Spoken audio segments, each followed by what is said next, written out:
Hello and welcome to The Answer is Yes. I am in probably the most relaxed location, all of the Valle de Guadalupe.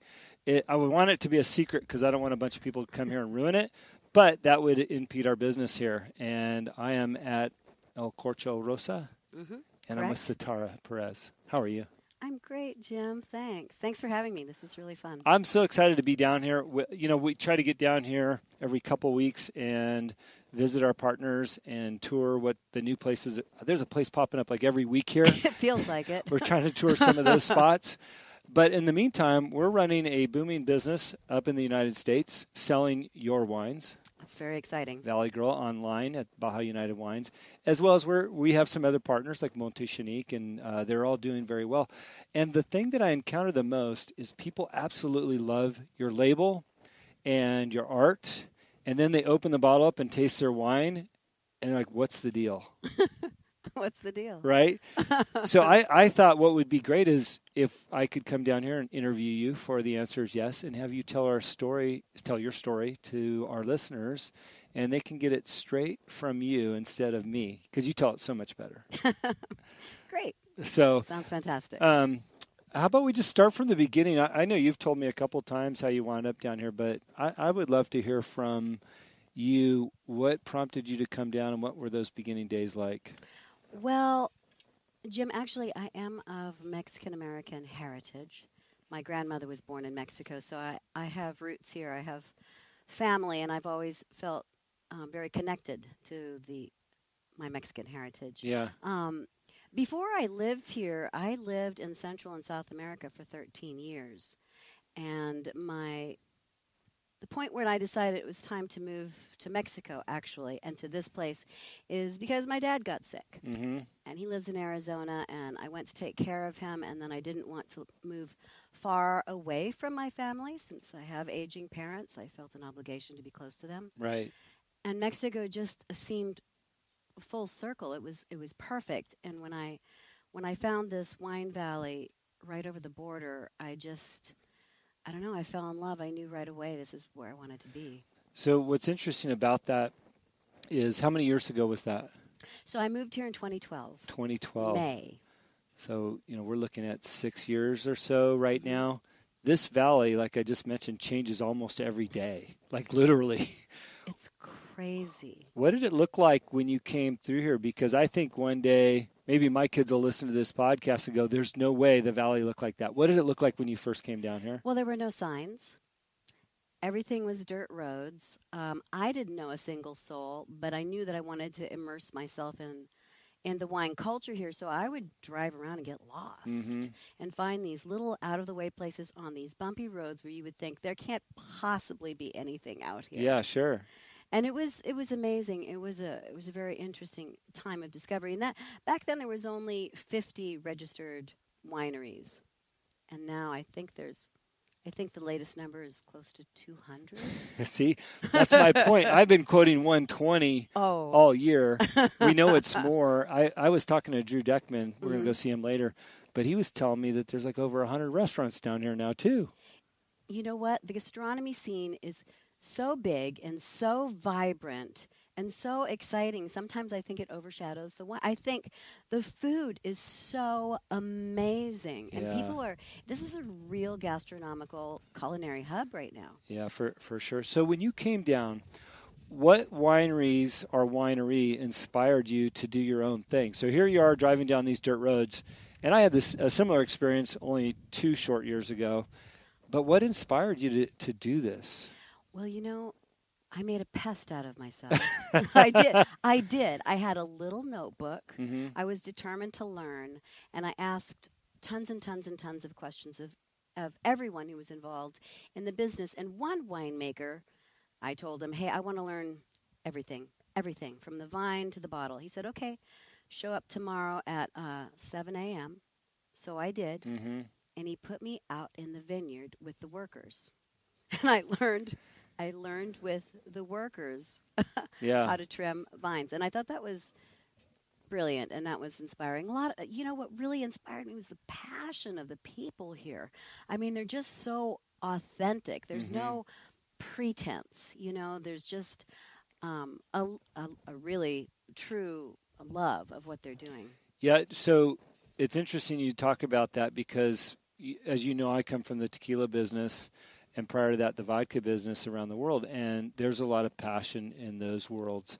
And when you look at the vodka business, for example, they had been making vodka and gin for 300 years. You expect passion. Right. You come down to the Valle here, and it's like, well, okay, it's kind of new, but where's all this passion coming from? But, I saw a video at Santo Tomas where they interviewed some of their workers, and they're talking about the passion in their families and generation, and clearly that's what you saw.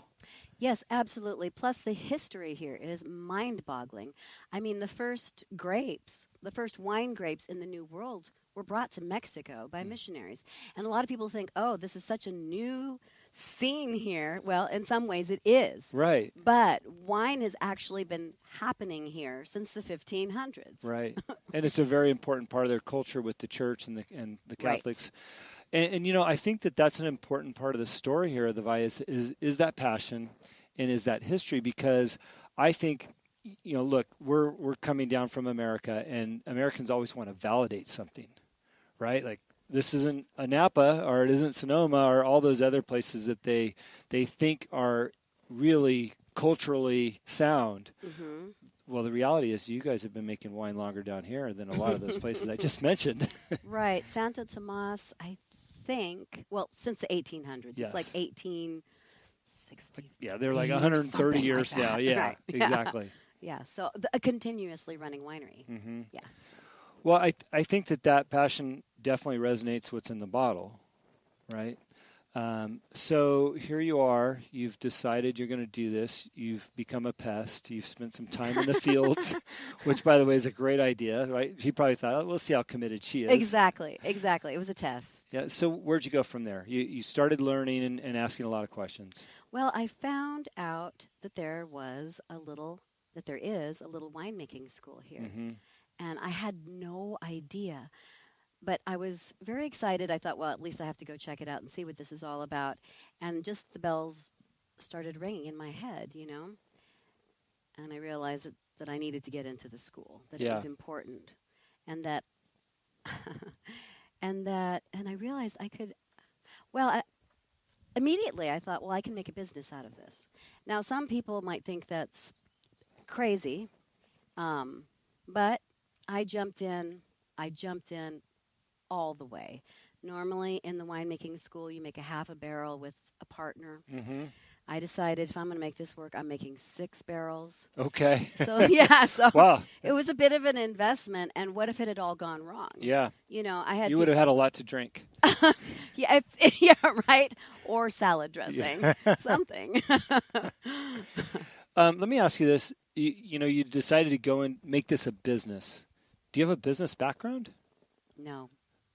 Okay. So not only are you going to be making wine, which you know little about, and now you're going to go into business. Right. What was your background? Well, I have an interdisciplinary degree that was mostly focused on creative writing and literature. I have a background in theater. When I was working in Central and South America, I worked with live reptiles. I worked for a Hungarian count. I just heard 2 more shows coming up in the future. Reptiles and a Hungarian count. And I worked for an oil man buying real estate. I bought art for an art gallery. Mm-hmm. All of that was Central and South America. So that was my background before I came here. But I always had the love of wine. Well, of course. You had to have some foundation there. So you started a business. You went all in, 6 mm-hmm. barrels worth. Mm-hmm. Where'd you go from there now? What can you do with all that wine? Well, I sold out and made a very good. I had some very good feedback. I was at a trade show with my 2012 wines, and a wine writer critic walked by, took some notes, and then gave me 91 points, which nobody was more surprised than I was. I was like, wow, wow. Nobody was more surprised. I was like, did you wink at him? Oh, of course. Wow. So, I'm just fascinated by your ability to jump all in. And, if obviously you said you sold out and you got 91 points. Where did the name come from? Certainly that came around somewhere. Okay. So I wanted, one, to make a statement about being a woman in business, about being a woman in the wine business. Mm-hmm. And I found out subsequently that only 20 to 25% of all winemakers in the world are women. Wow. Now that is changing as more and more women become involved in the industry, but that doesn't necessarily mean they're winemakers. Right. So to be a winemaker, you're putting your hands in the grapes. You're involved every step of the way, and you're making decisions about what you're going to create. Sure. So I wanted to make a statement about being a woman. I wanted it to be irreverent and sexy and feminine, but not just for women. So the idea of incorporating kind of pop art and folk art and giving it a modern twist with strong graphics, the idea was that it would be appealing to both women and men. Mm-hmm. Now, I think that the art on your bottles, it's just fascinating to me. I think that you dug in deep, and it's resonated well, not only with myself and my partner, Eric, but really the consumers that I show it to. And, so not only to come up with a great name that tells your story in one way or another, but also great art. Well, a part of it also is that I wanted the labels to kind of be representative of this cross-cultural thing that I'm doing. Mm-hmm. So I was born in the United States. I'm blonde, but I have roots in Mexico. So I wanted that to sort of be reflected as well, So the labels, every label tells a story. Every single label has a story behind it. Wow. So let's divert from the business side and your growth, and let's talk about some of those stories. Let's talk about some of your varietals and those labels and what that story is. Well, one of my favorites is the Three Sisters line. I'm one of three girls in my family, and every time I tell the story, I meet so many men and women who have three sisters. Okay. Or three daughters or something like that. But anyway, so I made a wine for each of us. La Consentida means the pampered girl. La Traviesa means the mischievous girl. And La Atrevida means the bold girl. Then I decided I needed to honor girlfriends as well. Mm-hmm. So I created two wines under one label, La Chula, which means pretty girl, because you can never have too many girlfriends. Well, I would say I agree with that, but I don't think my wife would like that too much. But I will tell you, I did box up some of that yesterday that was sold online up in the United States. So clearly that resonated. Yay. We also have La Vaquera. La Vaquera means cowgirl, and I like to tell people that not only is it an homage to the very strong equestrian community that exists here in Valle de Guadalupe, but it's also an homage to badass babes everywhere. Love it. Love it. Last but not least, we have La Dama Tatuada, which means a tattooed lady. I've got ink. Most of my girlfriends have ink. And the actual pinup on the label is a tattoo. It's a real tattoo on the arm of my designer. He got it in Ensenada. And when I saw it on his arm, I said, we're putting that on a wine bottle. And when you blow her up, she has some of my tattoos, right, and some of his. I love it. That's one of the labels, and the wine is fantastic, by the way. But it's one of the labels that have always resonated with me when I see it. When I see it on a shelf, when I see it on our website, and I just love that you've come up with that. And I think all your wines and your labels are a great tribute to women. And if you can, as a listener, look at the website, because you tell your story on there, but you also talk about the wines and the stories behind each one. There's a lot more depth written about each one too, and the symbolism that you have. Right.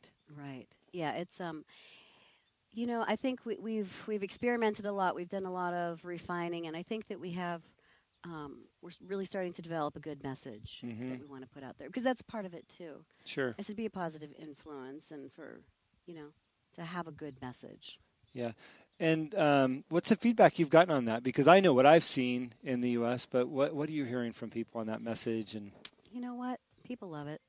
I get great feedback from locals. We get a lot of traffic here from Mexicali, from Tijuana, from all over Mexico City, Monterrey, and people just they can't stop photographing the labels. Well, that says something.